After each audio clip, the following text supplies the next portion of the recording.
Ал эми студиябыздын меймандары саясатчы Жогорку кеңештин 5-чакырылышынын депутаты Каныбек Осмоналиев, ошондой эле Жогорку кеңештин 4-чакырылышынын депутаты Бегалый Наргозуев бар. Саламатсыздарбы, студиябызга кош келипсиздер.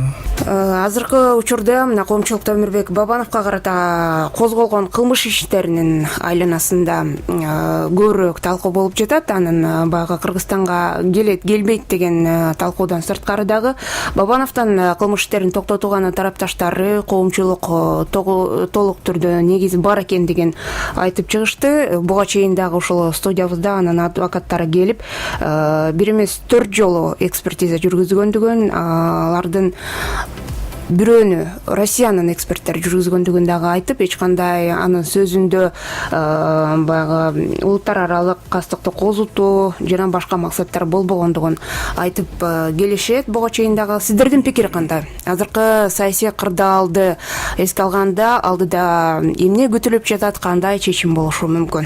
Каныбек агай. Бардык нерсе биринчи ошол биздин официалдуу расмий бийликтин бүгүнкү кырдаалды түзүп алгандыгына байланыштуу деп эсептейм мен. Бул өзү мындай мыйзам ченемдүүлүк эле нерсе. Эгерде бийлик абдан ийкемдүү, анан кийин чечкиндүү саясаттар жүргүзүп, экономикада болобу, социалдык абалдарыбызда болобу жүргүзсө, анда эл дагы ошого жараша, саясий күчтөр дагы ошого жараша өзүнүн баягындай мындай бир кристаллизация деп коет бизде физиктерде. Ошондой бир өңчөй саясатын жүргүзүп. Бирок тилекке каршы бизде азыр саясий атмосферабызда бир аморфтук ошондой бир кырдаал түзүлдү да. Ошо 17-жылдан бери мына сиз айткан Өмүрбек Токтоболович Бабановдун өлкөдөн чыгып кеткени мынакей 1,5 жыл убакыт болуп атат. Мен эми ал кишини жакшы билген киши катары айтам, убагында эң эле туура эле кылган экен. Мынакей азыр айрыкча кашкайып көрүнүп калды. Айрыкча мурунку президент Атамбаевдин баягындай бир эмоционалдык сөздөрүнөн кийин, ошол декабрь 2017-жылы президент шайлоо бүткөндөн кийин кырдаал ошо жогорку эстаблишментте кандай болгондугун ачык айтты. Эгерде эми элестетип көрүңүздөр, эгерде Бабанов ошол кезде көгөрүп, көшөрүп, баягы өзүнүн электоратын пайдаланып, андай мындай болсо дагы эми 600 миңден ашык киши добуш беришти да. Анда бүгүнкү күндөгү абал кандай болот эле? Мен ушуну ушинтип эле ойлойм. Демек Бабанов өзү айткандай, ошол расмий бийлик, мисалы үчүн президент Сооронбай Шарипов Жээнбек келгенден кийин ага бир идеалдуу шарт түзгөнгө мындай өбөлгө кылган экен да. Мисалы үчүн мен деле, биз деле баарыбыз адамбыз да. Мен да түшүнбөй калганмын. Ошол активдүү штабтын катышуучусу катары Бабановго түшүнбөй калганмын. Атысын баягындай балким бир мындай резкий сөздөрүбүздү айтканбыз. Бирок бара бара мына эми өзүнүн коюп келатат. Эми ушундан пайдаланып, бийлик ошол консолидация режимине өтө алып, бардык прогресстүү күчтөрдү өзүнүн айна чекесине топтой алабы? Мындан көп нерсе көз каранды болот. Кечеги эле Россиянын ошол Владимир Путин баштаган мамлекеттик визити биздин бийликтин астына абдан чоң маселелерди коюп койду. Биз эми баягы эйфориядан кетишибиз керек дагы, ошого баягындай бир паритеттүү партнер болуп, ошол экономикалык маселелерди чече алабызбы? Ал үчүн күчтүү өкмөт керек. Ал үчүн чыныгы кесипкөй профессионал адамдар керек. Ошондуктан менимче азыр Жээнбектин астында абдан чоң сыноолор турат. Ошол жагынан алып караганда саясий ушундай жакшы нукка түшүш үчүн Бабанов кошогон күчтүү саясатчылардын баардыгын өзүнүн айнасына топтой ала турган режимди иштесе, анда бийликти биз кубаттап колдосок болот да. Бегалый мырза, сиздин пикириңиз кандай? Деги эле ушул жагдай боюнча алдыда бизди эмне күтүп турат? Кандай чечим болушу мүмкүн? Менин оюмча мындай да, биз мурунку адат боюнча эле президенттин бирөөдүн гарантиясы күтүп атабыз да. Бирок менин оюмча бул баягы Атамбаев режимден калган адат. Президент өзү көрсөтчү кайсы депутатка же кайсы саясатчыга ошонун буйрутмасы менен кылмыш козголчу же бирөөлөрдү ал кечирим берсе козголгон кылмышты жаптырып салчу. Ошол кездегидей адат менен эле бизде азыр президенттин ырайымын күтүп отуруштун кажети жок дейм. Себеби мына буга чейин деле абакта отурган мына Кубанычбек Кадыров, Бектур Асанов, Бекболот Талгарбековдор дагы абакта отурганда таарынышып президент Жээнбековго таарынышып аткан болчу. Мына биз бийликке келди, бир жыл отурду, бизди чыгарбайт деп. Анан өздөрү сот аркылуу, мыйзам аркылуу сотко беришти, чыгып кетишти абактан. Андай мисалдарды бир топ келтирсе болот. Ошон үчүн мен ойлойм, бул Бабановго болгон куугунтук бул Атамбаевдик режимдин учурунда болгон. Атамбаевдик режимдин учурунда Бабановдон башка да 30дан ашык кишини куугунтуктап, камап көбүн. Анын баары чекесинен чыгып атат. Ошон үчүн Бабанов кайтып келгенге мен толук негиз бар деп ойлойм. Бул жөнүндө мен көп жерде айтып келатамын. Ал эми УКМКнын жакындагы билдирүүсү бул УКМК айтууга милдеттүү сөз. Себеби бул кылмыш жабыл элек. Атамбаев ачкан кылмыш иштери жабыл элек. Жана эки кылмыш иш бар да, бирөөсүн Атамбаев учурунда козулгон, экинчисин Атамбаев учурунда башталып, кийин Жээнбектин учурунда козголуп калган, бирок ал Атамбаевдин учурунда башталган кылмыш иш болчу. Ошон үчүн мен ойлойм, азыр Бабанов кайтып келе турган болсо, Жээнбеков, президент Жээнбеков аны куугунтук албайт деп ойлойм. Мыйзам чегинде мына президент өзү көрсөтөт. Бирок биз дагы эле күтүп атабыз да, президент айтса могу ишти жапкыла дегенде. Ал президент айтпайт Жээнбеков, менин оюмча, бүгүнкү күнгө чейинки тажрыйбаны эске алсак, ал айтпайт жапкыла деп, публично айтпайт. Мыйзам чегинде болуш керек деген. Мыйзам чегинде болуп, Бабанов камалбайт келсе. Аны камакка албайт, куугунтуктабайт. Себеби мына Бабанов менен кошо Канат Исаевди чиркешип, шайлоодон кийин мамлекеттик төңкөрүш жасайбыз деп кылмышын ачылды эле. Канат Исаев чуркап жүрүп анысын жаптырып алды. Бабановдук автоматтык түрдө ал жерде жабылды. Бул жала экени, Атамбаевдик жала экени далилденди. Ал эми экинчи иш боюнча Бабанов өзү Кыргызстанда жок болгондуктан анын артынан чуркаган эч ким киши болбой атат. Мисалы үчүн ошол эле УКМКнын тергөөчүсү ишти жабыш үчүн жок дегенде Бабановду беседага чакырыш керек да, аңгемелешүүгө. Жанагы сотко чейинки териштирүү деген бар.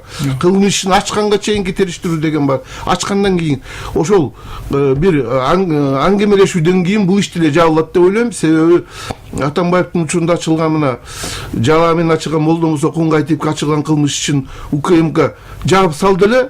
Канча ызы чуу болду ал аңгемелешүүдөн кийин. Анан кайрадан ал кишини кайрадан эле мурункудай созулган иликтөөлөргө алып баргас болот. Ошондой ызы чуу болду. Аны баары туура түшүнүү менен кабыл алышыңыз керек. Бирок эми башка күчтөр да бар да. Кыргызстан бир эле Жээнбеков менен Бабановдон турбайт да, туурабы? Башка күчтөргө кудай берип атат азыр. Ар ким өзүнүн баягы кызыкчылыгын көздөп атышат.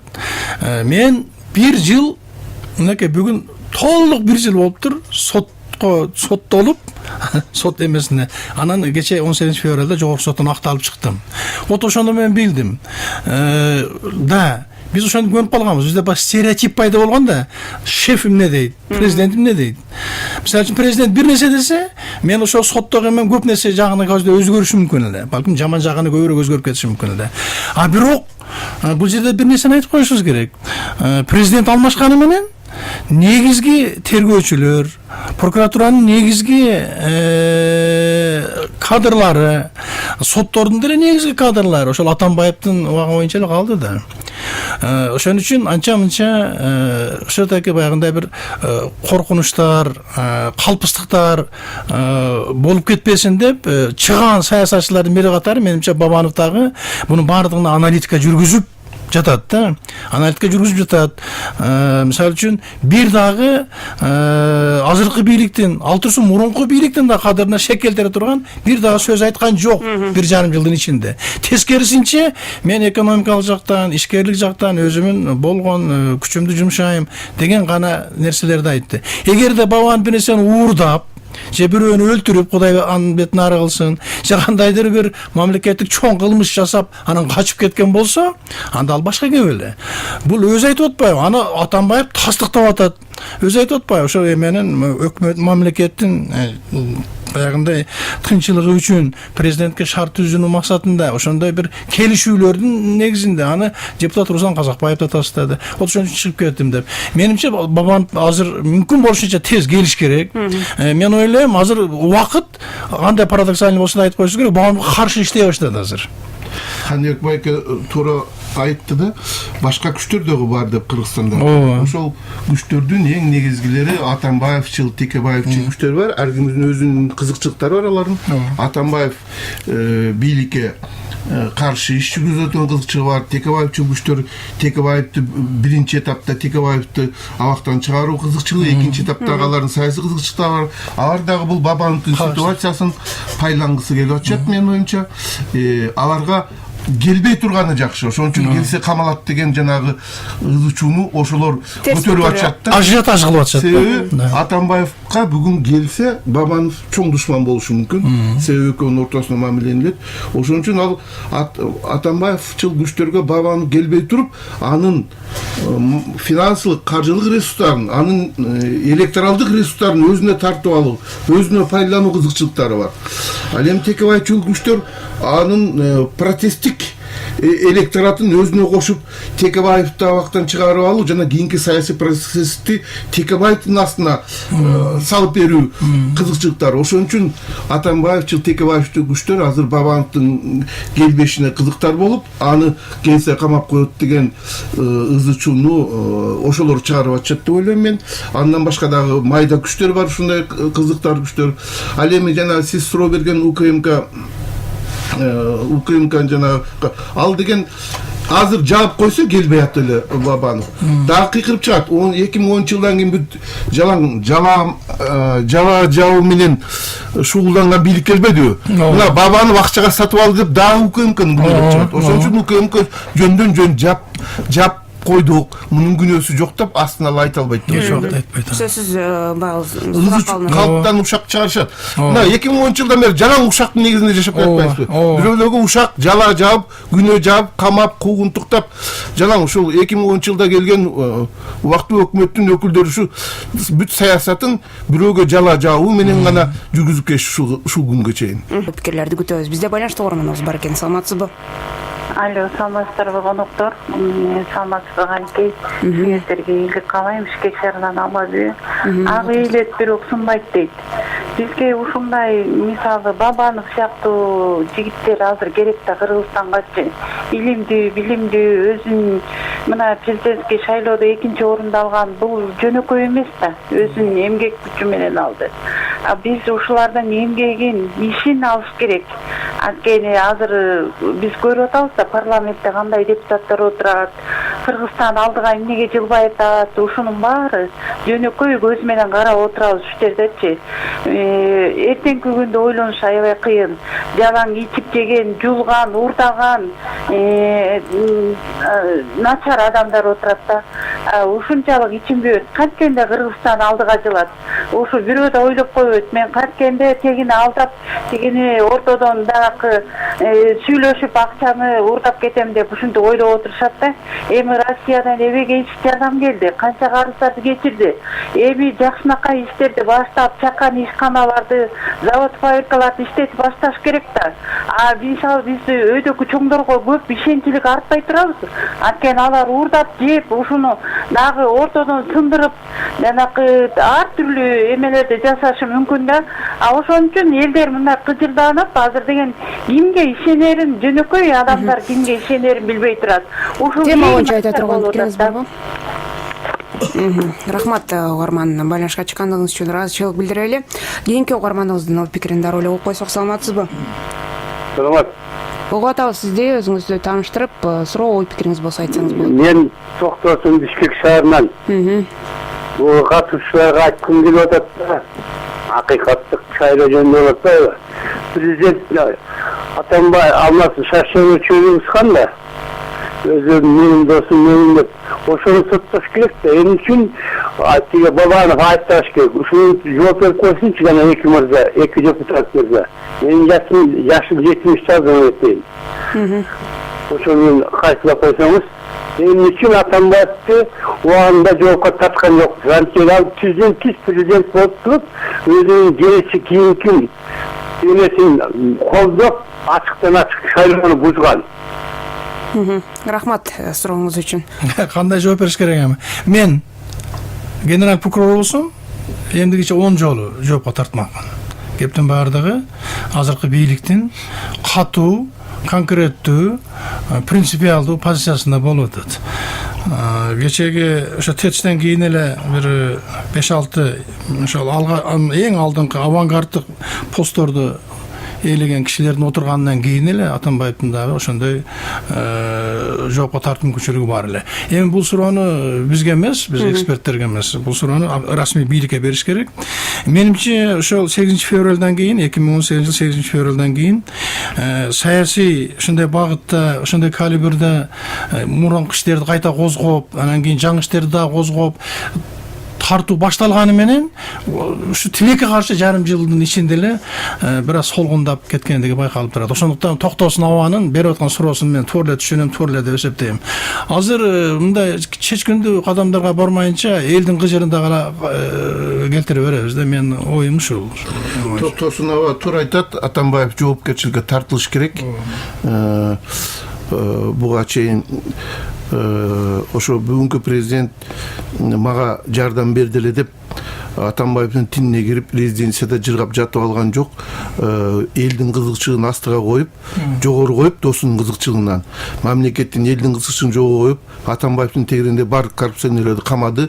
Мен ойлойм, Атамбаевга да жакындап кетет. Аны камап салганга жанагы кол тийбестик деген шылтоо болуп келатат. Ошол кол тийбестикти алып салышыппы же кандай бир жолдору табылат го ага чейин ушул анын кылмыш ишин изилдеп аткан болуш керек деп ойлойм мен. Андай маалыматтар чыгып атат Атамбаевдин тегерегинде коррупциялык кылмыш иштер боюнча. Ага да кезек келет деп ойлойм. Токтосун аганын пикирине кошулам, ал жооп берип камалыш керек Атамбаев. Себеби Кыргызстанда буга чейин Атамбаевдин деңгээлине урдаган бир да президент болгон эмес. Муну ачык эле айтышып атат. Элдин баары билет. Элдин баардыгы жана коррупция болгон күрөшкө ушунчалык ишенип колдошту Жээнбекти. Бирок Атамбаев жазаланбай жаткандыгы үчүн жанагындай байке айткандай элдин арасында ишенич жок болуп баратат. Ошон үчүн элдин көксөсү сууйт ушул коррупциялык кылмыштардын эң башында турган адам жазаланганда. Ушуга үндөшүрөк суроо, эгерде ушул Өмүрбек Бабановго козголгон кылмыш иш дагы бул саясий иш болсо, ошол кездеги иш козгогондор дагы бүгүнкү күндө жоопко тартылышы керек. Бул ишти Өмүрбек Бабанов өзү Кыргызстанга келип аягына чыгарыш керек деп дагы айрым саясатчылар айтып чыгышты. Ал тургай айрымдар улуттук макамдагы комиссия түзүп бул маселени чечиш керек деген өзлөрүнүн пикирлерин айтышкан. Буга мүмкүнчүлүк берилиш керекпи, берилеби? Эми андан башка жол жок, берилиш керек. Мисалы үчүн мен өзүм деле 4,5 жыл ушундай ишке кириптер болуп жүргөн үчүн мен да документтер даярдап атам азыр.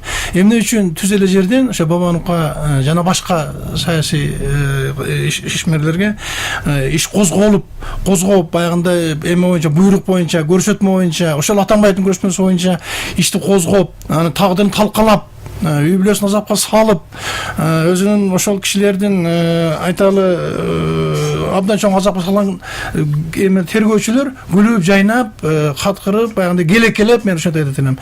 Дагы ошентип ошол иштерди уланта бериш керек.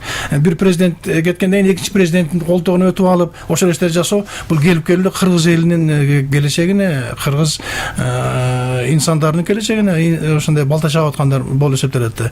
Менимче бир эле Бабанов эмес, ошол эле жогоруда айткан лидерлер, ошо Талгарбеков, Кадыров, Асановдор, алар деле угуп атабыз. Мисалы кече Талгарбеков, мен жаңылышпасам 17 миллион сомдук доо менен Атамбаевдин өзүн сотко берип атат. Эгерде ошону сот, анын тергөө органдары ошол кондициясын жеткирип текшерип ала турган болсо, ошол кечирип койгула, эми мындай катуу айтышка туура келип атат. Ошол эч кандай жоопкерчилиги жок. Айван мүнөзгө айланып калган кээ бир тергөөчүлөрдүн тагдырын чечип коюш керек. Ансыз кандай алдыга жыла алабыз? Адамдын өмүрү ушу бир тыйынга теттебеген кишилер, эметпеген кишилер отурушпайбы? Анан дагы мисалы үчүн чоң ири калибрдеги кишилерди айтып турган болсок, эмне үчүн мисалы үчүн ошол эле Салянованын, ошол эле Жолдубаеванын, ошол эле Сегизбаевдардын жасаган иштери жазоосуз калыш керек. Алардын баардыгы териштирилиш керек. Айыбы барбы? Значит, тергөө ишине барыш керек, соттолуш керек. Айыбы жокпу? Анда акталып чыгышсын. Бирок заказчик ким экендигин баарыбыз кашка айтып эле айтып атпайбызбы? Вот ошого айыпты мойнуна коюп андай эме кылыш керек. Анан баарыбыз эле айтабыз, мына алдыга жыла беребиз, азыр мынакей шайлоону күтүп атабыз. 2020-жылдагы шайлоо жогорку кеңеште мен азыр уже коркуп атам азыртан баштап. Эгерде ушундай эле былжырап, мажбүрөлүк кылып барып турган болсо, эң азаптуу, эң жаман, эң опурталдуу шайлоо болот. Ошон үчүн азыртан чечип алыш керек мындай нерселерди. Саламатсызбы? Саламатсызбы, канекейим. Саламатсыздарбы? Канчардан Каныбек Мырзаканов. Мен да өзүм оюнда айтайын деп атам. Өткөн аптада эле ушул тема көтөрүлгөнүн айттым эле. Бабанов тууралуу Бабанов келиш керек Кыргызстанга, анын эч кандай кылмышы жок. Кандидат катары агитация учурунда айтылган сөздөрүн бурмалашып, жалган жала жаап, кылмыш иштери ачылган. Бул анык болгон. Экспертиза аздаланып тактап атат. Анан кийин ошол шайлоодо экинчи орунду алган 30%тан ашык 600 миңдей добуш алган кишини бүгүн ушун чет мамлекетте кармап турганбыз. Биякта коркутуу бул туура эмес нерсе да. Эми жалган экен, ал түшүнүктүү нерсе, баарыбызга белгилүү да. Эч кандай кылмыш болгон эмес. Ал эми Бабановдун бул жакы Кыргызстандан чыгып кеткени өзү бул корккондук эмес, наоборот, эрдик болгон, стабилдик болсун, кабыс болбосун Кыргызстанда депчи. Тирешип туруп алганда ал Сооронбай Жээнбеков менен эмес, Атамбаев менен жанагындай жаман иштер болуп кетмек эле. Себеби мунун баардыгынын үстүндө буйрук берип турган, башында турган бул Атамбаевдин өзү. Бул биринчиден.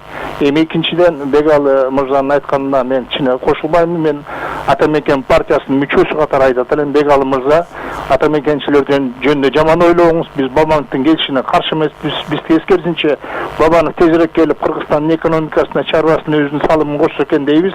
Саясатчы катары да, бизнесмен катары дагы ишти билген, баягы убадасын берген шайлоо учурунда. Ошондон биз каалайт элек аны тезирээк келишинечи. Атамекен партиясы да бир жолу айтып койгон Бегалы мырза. Сизге себеби дегенде мына Каныбек мырза отурат, мен куттуктайм накталыш менен, толугу менен. Биз Каныбек мырза көзү ушул студияда отуруп, Бабановго эң акыркы күнү ушу элди чакырганбыз, добушуңарды бербей деп, биз Атамекенчилер Бабановго добушту бергенбиз. Ал эми дагы бир кызык жагдай болуп атат. Азыр мына интернетте өзүңөр көрдүңөр, Камчыбек Ташиевдин Бабановго барып жолугуп сүрөттөргө түшүп экөө чыгарып аткан нерсе деле бул бир жаңы бир ойлор жаратат да. Себеби дегенде Ташиев азыркы президент Сооронбай Жээнбековдун командасында болгон. 20-жылы республика Атажурт отдельный 20-жыл шайлоо барат, республика боюнча Атажурт биз республика кошулбайбыз деген. Көрдүңөрбү? Мына мезгил өтүп атат. Күн сайын убакыт өткөн сайын ар кандай жаңы нерселер болуп кетип атат да, түшүнүксүз же түшүнүктүү нерселер. Азыр шайлоого даярданып атышат. Камчыбек мурда эгерде Бабановго каршы иш кылган болсо, тиги шайлоо учурунда президентчилер азыр кайра наоборот барып, кайра бирге барабыз деген өзүнүн эмесин көрсөтөт атат. Ошондон мен дагы бир жолу айтам, Бабановдун келишине биз өзүбүз кызыктарбыз, келсин, ал кылмышкер эмес. Анан Атамекен жөнүндө ойлоруңарды өзгөрткүлө. Атамекен ар дайым мыйзамдуулук үчүн турган. Мыйзамдуулук болсо экен дейбиз. Текебаевдин чыгышы ал Бабановдон зависит өтпөйт ал нерсечи. Рахмат. Салянова соттолгондо 5 жылга соттолгондо Салянованын кетти, кошумчалап коеюн. Салянованын эч кандай мыйзам бузуусу көрүнгөн эмес. Ал Атамбаевдин жертвасы болсо, жана возобновление лицензия закон боюнча болгон. Рахмат. Рахмат. Каныбек мырза, мен сизди жакшы билем. Сиз чын эле патриот, Атамекенчинин патриот мүчөсүсүз, бирок беш манжа тең эмес дегенде Атамекенде да ар түрдүү күчтөр бар, ар түрдүү адамдар бар, ар түрдүү саясатчы бар, интриган саясатчылар бар. Ошон үчүн мен бир кылга карабайм. Мен сизди жеке өзүңүздү сыйлайм, аябай. Сиздеги кишилер көп болсо Кыргызстан эбак өзгөрүп кетмек. Бирок ар түрдүү күчтөр бар. Жана ошондой иш аракет жасап 23 апрелдеги Атамекендин митингине республиканын тарапкерлерин тартууга жасап аткан аракеттер бар азыр. Ошон үчүн мен сиз менен бул жерден кошулбайм. Кийинки угарманыбызды кабыл алсак, саламатсызбы? Алло, саламатсыздар. Угуп атабыз сизди. Бишкектен. Мен да мындайда Кыргызстанда 200-300 киши эле тегерелүү эле мындай ийгиликте карап эле азыр эфирде отурбайбы, наркоз ийип коксогонбуз. Азыр сүйлөп аткан актарлар өтөсүнөр. Эми силер сүйлөп эле койсоңор болмок деп. Башкы иштин түрүндө атып, кырып, туугандар менен үйлүү болгондо ошолор менен кошо бүтүргөнүм. Сынчынын сырайга турмай аяк деп. Силер делелеп койгоч, бул биринчиден. Экинчиден азыр Атамбаевди уже бозордо болгон эфирдин баары жээнбековдор анан бакиевдер эле алып шоуда силер элге чыккан биринчи. Элге чыксаңар азыр Атамбаевди колдогондор контра жирген кузгусу келип атат силерге. Рахмат, оюңуз түшүнүктүү болду. Угарман, бул дагы эми угарманыбыздын ой пикири, аны дагы кыскачараак жооп берсеңиз. Эми сиз жанагы жала жапкычтардын тарапкерлери экенсиз. Эч кандай фактысы, эч кандай далили жок. Жала жап, мына 7 жылдан бери мамлекетти талкалап бүттүңөр, мамлекеттик башкаруу системасын талкалап бүттүңөр. Силер ошо эгер Атамбаевди ошончо сүйсөңөр, кой ташка бар Атамбаевдин жанында кызмат кылгыла. Кыргыз эли Атамбаев сизге күн көрөт. Жогоруда угарманыбыз айтып өтпөдү, жанагы саясатчы Камчыбек Ташиевдин Өмүрбек Бабанов менен сүрөткө түшүп, анан ал тууралуу ой пикирин айтканы дагы бүгүнкү күндө коомчулукта талкуу жараткан, кызыгуун жараткан ой пикир болуп атат. Бул боюнча кандай пикир айтат элеңиздер? Эми бул баягы саясаттын табияты деп айткан болот. Ушул терминди колдонойн дедим эле, канеке өзүң айтып койдуң. Бул саясаттын табияты. Черчиллди эле карайлычы, дүйнөлүк калибрдагы ошол эле Шарль де Голль кандай маневрларды жасашкан. Америка Кошмо Штаттарынын күчтүү авангард президенттеринин эмелери эми бир жээктен экинчи жээкке уламда секире бергеле боло берет деген сөз эмес бул. Бул ошол кырдаал саясат деген бул өзү динамикалык түрдө тирүү организм деп айтат болчу эмес. Аны тирүү кишилер жасайт да. Кырдаалдар өзгөрөт, абдан тез өзгөрөт. Менимче Ташиевдин кечээги ошо Бабанов менен болгон жолугушуусу будан эч кандай бир андай сенсация кылуунун деле кереги жок. Мисалы үчүн Ташиев ал жака барып, анан кийин эгерде мындай бир сүйлөшүүлөр болуп, аны жолукпай араздашып келе турган болсо, ал деле мындай нормалдуу кабыл ала бериш керек. Менимче азыр өзүн сыйлаган, өзүн урматтаган бардык саясатчылар, кичи калибрде болобу, чоң калибрде болобу, бир нерсени түшүнүп турушат да. Консолидация маселесин. Мен ошол унан деп, ошого бир аз кубанып турам кийинки учурларда. Себеби дүйнөнүн чакырыктары ошого алып барып атат. Башка маселе Атамбаевдин бүгүнкү мындай агрессивдүү баягындай позицияны ээлеп алгандыгында. Менимче бүгүнкү күндө Кыргызстандагы эң чоң коркунучту Атамбаев жаратып атат. Буну ачык эле айтайлычы. Бул кишиде бир консолидация деген, мындай бир пикирге келүү деген түшүнүк бир касиет жок экен да. Ошо Бегалы мырза айткандай, ушу бузукчулук жагы, кыйратмандык жагы күчтүү экен. Мен кече дагы бир нерсеге фактыга абдан таң калдым. Фарид Ниязовдун позициясына. Фарид Ниязов ким экенин биз бардыгыбыз билебиз да. Ал башка идеолог болгон. Атамбаевдин негизги иштеринин бардыгын тескеп, нускап турган. Кечеги айткан сөзү менен бул Кыргызстандагы стабилдүүлүк, Кыргызстандын алдыга өнүгүшү, мисалы үчүн Фарид Ниязов үчүн бир тиын экендигин көрсөтүп койду да. Кийинки угарманыбыз байланышта, саламатсызбы? Алло, саламатсыңар. Саламатчы. Эсенбай шаардан. Бул жерде Бабановдун эч кандай күнөөсү жок. Эл Бабановду шайлаган. Эгерде биз сүйлөштүктөн кийин чыга калайын, мен 70-тен ашкан кишимин, сен аэропорттон тосуп алам. Бул баары эле Атамбаевдин адетсиздиги, ач көздүгүнөн болгон иш, аны биз баарыбыз билебиз. Эгерде бул азыркы бийликтин шалакылыгы мага жакпай турат. Ушунча отура берчү болсо, Атамбаевди эл өзү кармап келип камайт. Туугандар эле, Кыргыздын тарыхында бул болгон. Рахмат могу кишиге, абдан жакшы сүйлөп атасыңар. Колдойм мен силерди. Жанагыга октогон дежурныйга көңүл бурбаңлар. Рахмат, байланышка чыккандыгыңыз үчүн ыраазычылык билдирели. Бегал мырза, айтсаңыз, жогоруда Каныбек ага айтып өтпөдү, баягы Бабановдун эми буга чейин да башка саясатчылар коомчулук айтып келген, ошо шайлоодон жеңилгенден кийин Каныбек ага эсиңизде болуш керек, ушул жерде ушул маселени талкуулаганда дагы Кыргызстандан чыкпай деле койсо болмок деген пикирлерин айтышканда, сиздин пикир кандай? Эгерде чыкпай калганда кандай кырдаал болот эле? Ал кезде мен ойлойм, тиги ошол чоң ошол эле Атамбаевдин атайын сигналдар болгон деп ойлойм мен.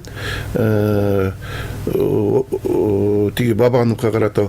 Ошон үчүн Бабанов мындай стабилдүүлүк бузбаш үчүн чыгып кетүүгө аргасыз болгон.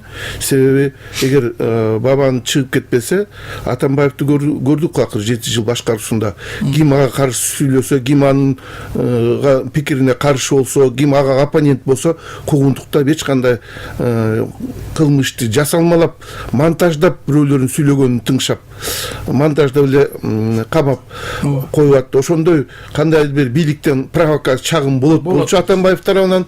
Анан бул 600 000 добуш алган Бабановдун тарапкерлери да жөн жатпайт болчу. Өлкөдө кайрадан башаламандык башталмак. Ошон үчүн Бабановдун учурда Атамбаевдин учурунда чыгып кеткени туура болгон. Себеби Атамбаев неадекватный деп коет. Ошондой саясатчы болгон, ошондой башкаруучу болгон, бийликке кокустан, требестик, регионалисттик орто кылымдардагы идеология негизинде кокустан келип калган киши болгон. Ошон үчүн аны менен теңелишпей, аны менен тирешпей, мамлекеттин кызыкчылыгы үчүн, элдин кызыкчылыгы үчүн, стабилдүүлүгү үчүн чыгып кеткени туура болгон деп эсептейм да. Бир эки факты, Канеке. Мен аралашып жүргөн киши катары. Ошол президенттик шайлоо бүткөндөн кийин биринчи тур менен бүтпөдүбү. Бүткөндөн кийин ошонун эле күнү Бабанов мына биздин катышуубуз менен толук шайлоону легитимдүү деп мойнуна кабыл алып, Жээнбекти куттуктап, анан кийин кичине чай уюштуруп, биздин баарыбызды чакырып, өзүнүн оюн айтты. Ошону менен кийин 63 чыккан Аксакал катары айтып коеюн. Мен өмүрүмдө жалган сүйлөгөн киши эмесмин. Ошондо Өмүрбек Токтогулович айтты. Азыр биринчи кезекте мени түйшөлдүрүп аткан, мына мен электораттарымын абдан активдүү, керек болсо агрессивдүү абалы деди. Эсиңиздердеби? Талаштан канча кишилер келишип, пресс-конференцияларды берип жатышты. Шайлоо андай өттү, мындай өттү деп. Анан кийин Атамбаевдин агрессивдүү, провокациялык позициясы күчөй баштады. Шайлоо бүткөндөн кийин тынч отурбай сүйлөп туруп албады ал киши. Бир жумадан кийин сүйлөдү. Бабанов жөнүндө кандай жаман сөздөрдү айтты. Ошондуктан Бабановдун чыгып кетүүсү эң эле туура болгон. Кандай эмне менен бүтөт эле? Вот ошону кыргыз эли мындай түшүнүү менен кабыл алыш керек да. Саламатсызбы? Саламатсыздар. Мен Бишкектен эсен. Эми ызычууну жөндөн эле көтөрө бербестен орустун бир мындай сөзү бар го. Без меня заняли дегенде. Бабанов өзү мен кеттим саясаттан деп тапшырып берип, официально заявить эткенден кийин ал келгенге өзү келсе керек да, келбесе келбейт. Бабанов келген күндө эле бир жетимдин баары жетилип, кыйшайгандын баары түзөлүп калышы мүмкүн эмес да. Анан жөн эле өткөнүн колун кармап эле өзүнчө эле олуя, өзүңүзчө эле сот, өзүңөрчө эле адвокат боло берген не кереги бар? Туурабы? Анан эми мен Бабановго каршы эч нерсе дегим келбейт. Ал келбеш только Бабановдун өзү чече турган нерсе. Анан бир орустун бир премьеринде айтканы бар эмеспи? Силерге ызычуу керек, а бизге Великая Россия нужна дегенде. Бизге тынчтык керек да. Жанагы күнөөсү жок деген кыйгырык болуп атат. Күнөөсү жок сот деген аныкташ керек да. Эми бизде олия көп, бизде көз ачыктар көп, бизде билармандар көп. Бирок Кыргызстан үчүн, бечара кыргыз эл үчүн күлгөн бир дагы киши жок бүгүнкү күндө. Сиз күйөсүзбү? Рахмат. Эсен мырза. Алыстап кетти. Азыр биз айтып атпайбы бул Аксакал саясатка качпайм деди эле ал деп. Жок, азыр кеп анын келиши жөнүндө болуп атат. Анын үстүнө ал киши келем деп жактоочулар аркылуу жарыя кылды. Коомчулукта аны удургутуп аткан күчтөр бар. Биз ошол жөнүндө сөз болуп атат азыр бул жерде. Анын саясатка качпаганын биз чечпейбиз. Ал өзү келгенде өзү чечет. Айтканы бар, ооба, саясатка качпайм деп. Биз ал келип саясатка качсын деп аткан жокпуз. Биз анын кайтып келиши жөнүндө жана кылмышынын кандай негизде ачылганы жана анын келечеги жөнүндө сөз кылып атабыз. Мен да кошпойнчу, Эсен мырза, бул жерде баягы мен жогоруда айткан 3-чү, 4-чү, 5-чи күчтөрдүн өкүлү экен. Болгондо дагы яркый өкүл экен. Бул жерде эч кандай удургутуп, ажиотаж түзгөн жокпуз биз. Эртеден бери эмнени айтып атабыз, Бегал мырза экөөбүз? Стабилдүүлүк, анан акыйкаттык болсун үчүн келип, тергөөнүн аягына чыгып, керек болсо соттон акталып алсын деп атабыз да биз. Кептин баары ошондо ошондой болуп атпайбы? Ал эми 3-4 күчтөр ошол удургутуп аткан эмне ошолор эме менен Жээнбеков менен Бабановдун ортосунда катуу кагылышуу болуп кетсе, эмне ошол күчтөр үчүн жакшы да. Биринчиси Атамбаев үчүн жакшы болот. Жана башка деструктивдик күчтөр үчүн жакшы болот. Саламатсызбы? Алло, саламатсыздарбы? Угуп атабыз. Мен азыр баардык сөздү угуп отурам. Сиздердин көп сөзүңүзгө кошула алам. Мен Бишкек шаарынан чалып жатам.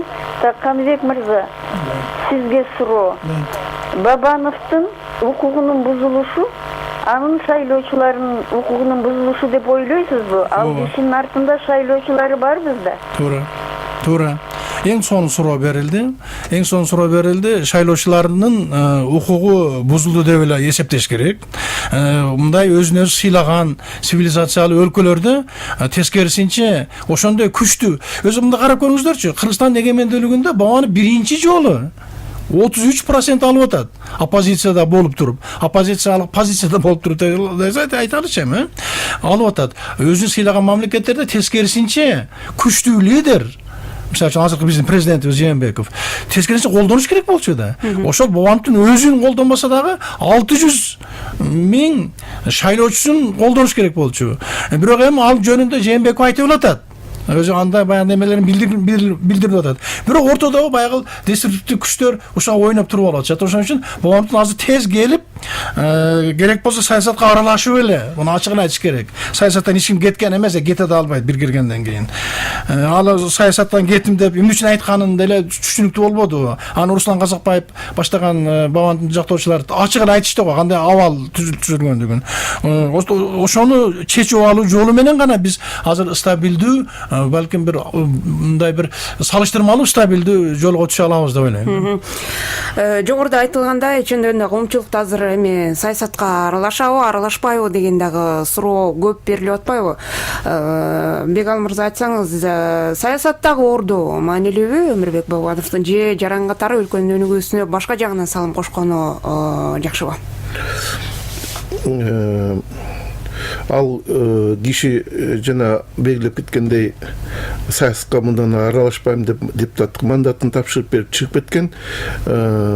Депутаттык ага анча деле маанилүү эмес, кызмат деп ойлойм мен. Ошон үчүн келгенде мен жеке пикирим субъективдүү. Ал өзү саясатка аралашпайт болуш керек, бирок анын партиясы качат болуш керек деп ойлойм мен парламенттик шайлоого. Бирок парламенттик шайлоого кокус жеңип келсе, анын партиясы, республика партиясы, анда партиясы балким аны премьер-министрликке түртүшү мүмкүн, же президенттикке чыгарышы мүмкүн. Ал мүмкүн, ал уже. Ал өз алдынча мен депутаттыкка мына шайлоого качат болбойт, качпайт болуш керек деп ойлойм да. Каныбек ага айдап турган. Малайзиянын премьер-министри дагы убагында ошентип кеткен. Атактуу премьер-министр Махатхир Мохаммадин кеткен. Мынакей мен стабилдүү абалга алып келдим, саясатка эми аралаштым, мага кереги жок. Бирок мен башында айткандай баягы живой динамикалык бир организм экен да бул саясаттагычы. Түзүлгөн кырдаалга жараша Бегал мырза айткандай, чындап эле партиясынын баягындай бир генералдык линиясы аркылуу аралашышы мүмкүн. Аны биз жөнүндө нормалдуу абал катары кабылданышыбыз керек. Премьер-министр болот экен, Кыргызстанга келип деген дагы пикирлер айтылбадыбы коомчулукта? Мына ушундай нерселер дагы болуп кетиши ыктымалбы? Ыктымал. Неге болбосун? Бардык нерсе болушу мүмкүн. Бабанов Өмүрбек Токтогуловдун премьер-министр болгон учурунда мен депутат болчумун. Ошол жогорку кеңештин ошол залында отурганбыз, чогуу иштешкенбиз. Менимче ал 9 ай болду, менин билишимче 10 ай болду. Эч кандай бир жаман жагын көргөн жокмун мен лично. Ал жөнүндө элдер айтып эле жүрүшөт. Эгерде ошондой күч боло турган болсо, ошондой чечим болуп кала турган болсо президент тарабынан, анда бул эки тандемден эл гана утат азыркы абалда. Айрыкча Атамбаев тарабынан түзүлүп жаткан агрессивдүү, авантюралык кырдаалды стабилдештирүүгө бул жакшы эле бир шарт түзүп берет деп ойлойм да. Бизге бөлүнгөн убакыт дагы соңуна келип калды. Бегал мырза, жыйынтыктоочу сөзүңүз болсун. Мындан аркы кадамдар кайсы тараптан болбосун, кандай өңүттө жүрүш керек, ушул тууралуу? Мен оюмча Бабанов кайтып келип жанагы эки кылмыш ишин биз жакшы сөз кылган жокпуз, коомчулукта көп сөз болуп атпайбы? Экөө кандай негизде ачылган коомчулук билгени бар, билбегени бар. Экөөбүздөн жана жасалма түрдө жасалган, ачылган козголгон иш. Бирөөсү болсо президенттик шайлоодон кийин жанагы мамлекеттик төңкөрүш жасайбыз деп өзүнчө бир уюм түзүп алышып аракеттенген деп кана десайп мен. Экинчиси болсо Ошто 30-атырда улуттаралык жаңжалды козутуу чакырыгын жасаган деп. Экөөсүн тең адистер биринчиси жабылды, экинчиси боюнча атайын адистер, филологин, докторлор, эксперттер эч кандай чакырык жок деп далил берди. Биз ошон үчүн ошол адистердин негизине таянып айтып атсак жана ойлоп алып атасыңар деп атат да, биз аны өзүбүз ойлоп алып айткан жокпузбу, адистердин пикирине таянып айтып атабыз. Ошон үчүн азыр Бабанов кайтып келсе мындай куугунтук болбойт деп айткансынын негизи ошол. Ошон үчүн ал кайтып келип бул Кыргызстандын өнүгүү күчүнө, ошол эле бүгүнкү президент Жээнбековдун командасына кандай экономикалык жактанбы, инвестиция тартуу жактанбы жардам берип, тил табышып Кыргызстанды өнүктүрүүгө салым кошсо жакшы болот эле. Бийлик дагы, Бабанов дагы кандай сүйлөшүүлөр жолу менен компромисс табышып, эми баягы Атамбаевчыл күчтөр сыяктуу эле ушундай бейстабилдүүлүктү жарата бербей, Кыргызстан мындан ары мындай бир жаратуучулук багытка багыт алса деп ойлойм да. Ушундай мүмкүнчүлүктү ошол кезде деле шайлоо бүткөндөн кийин деле кармап калса болот беле? Мен ошого үмүт кылганмын. Мен ал турсун ошол анткени дүйнөлүк тажрыйбада ошондой да биздин Кыргызстанда тем более ошол керек болчу. Болот болчу, если Атамбаев жок болсо болот болчу. Атамбаев болгон жерде только бузукулук, куугунтук, алдамай, жала жапмай, уурдамай болуп келди мына. Тилекке каршы ошондой. Тилекке каршы. Бир да Кыргызстан тарыхында мынчалык көп уурдаган мына айтып атышпайбы? Акаев менен Бакиев дагы биригип дагы Атамбаевчага уурдай алган эмес деп. Мына Атамбаев кече сөзүнө өзү деле ушуну мойнуна алып атат. Ошон үчүн Атамбаев жок болсо ушундай сиз айткандай пикир табылса болот болчу. Атамбаев мындай тил табышууга мүмкүн эмес киши. Жээнбековдун ошол муну айтып коюшубуз керек. Мен Бегал мырзага кошулам. Жээнбековдун эрдиги ошондо болду да. Ал киши мурун эле түшүнүп жүргөн экен, менин оюмчачы. Андан кийин ошо 2-3 айдын ичинде Атамбаевден дистанцияланып кеткендиги ошол болду да. Мага чейин бирок Бабан чыгып кетти да. Бул аябай чоң эрдиги болду Жээнбековдун. Чоң эрдик болду. Себеби болбосо 6 жыл, 7 жыл Атамбаевге окшоп резиденцияда мамлекетте жыргап жата берсе эмне кылат элек? Кыргызстан дагы ошол күндө өтөт. Туура. Рахмат сиздерге. Ушун менен жаргылчактын талкуусун жыйынтыктайлы. Бүгүнкү уктуруубузга Жогорку Кеңештин 5-чакырылышынын депутаты Каныбек Усмоналиев жана 4-чакырылышынын депутаты Бегалы Наргозуев катышып берди. Сиздерге убактыңыздарды бөлүп келип бергендигиңиздер үчүн терең ыраазычылык билдирем. Ишиңиздерге ийгиликтерди каалайбыз.